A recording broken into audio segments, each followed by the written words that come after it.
All right, so we've talked about the security rulebook for a company. But here's the thing. A rulebook is pretty useless if nobody knows whose job it is to actually follow the rules, right? So today, let's demystify the who. We're going to figure out exactly who is responsible for what when it comes to keeping a company safe.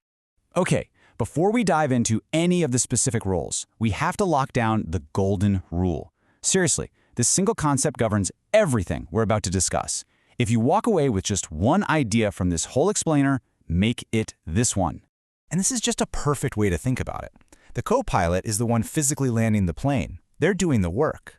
But if something goes wrong, who's ultimately accountable for the safety of everyone on board? It's the pilot. The pilot owns the outcome. And that right there, that's the absolute core of how security management really works. So that brings up the big question. If the pilot is the one who's ultimately accountable, who's the pilot of the entire company? Well, to find that out, we've got to go right to the top of the ladder. Yep, it's the board of directors and the senior executives. These are the ultimate bosses. And here's the deal. They are on the hook for literally everything that happens, and that includes security.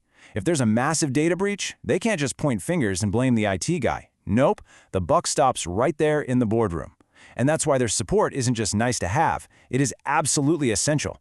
If they don't care, trust me, nobody else is going either. So where do you fit into all of this?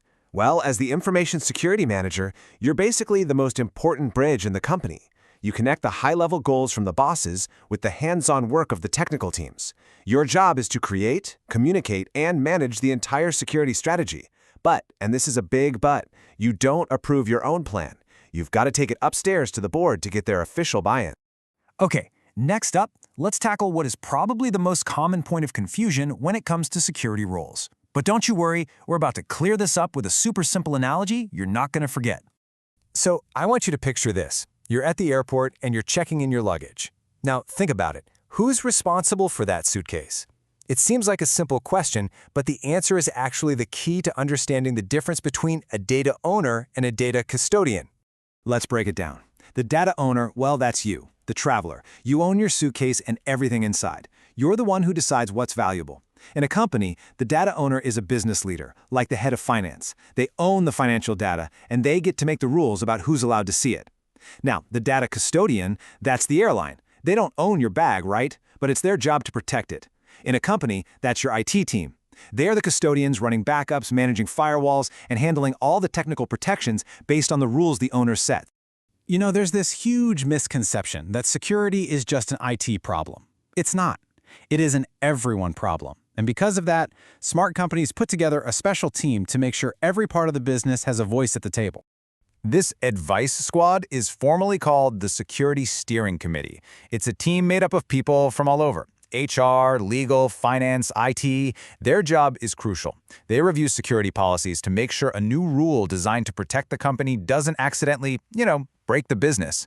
So if this committee gives a plan the green light, it means the whole company is on the same page.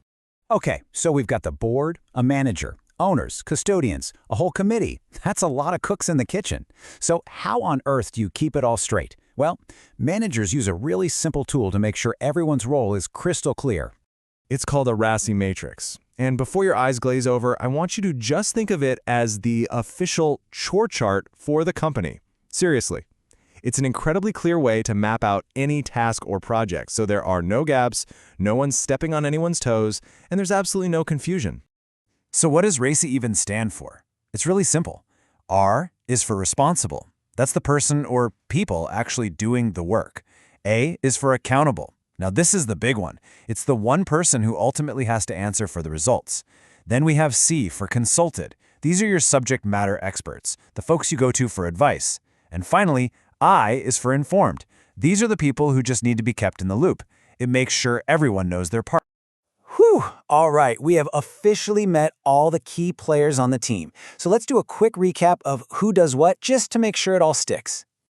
So there you have it. At the very top, you have the board, which is ultimately accountable. Then there's the security manager who creates the plan. You have data owners in the business who decide what's important, and the data custodians in IT who provide the technical shields. And a RACI matrix is the playbook that ensures everyone knows their role. You see, security really is a team sport. So I'll leave you with this one question to chew on. Does your organization have a clear chore chart? Or is everyone just kind of guessing who's supposed to do the dishes? Because having that clear structure isn't just about avoiding confusion, it's about preventing critical mistakes and making security actually work.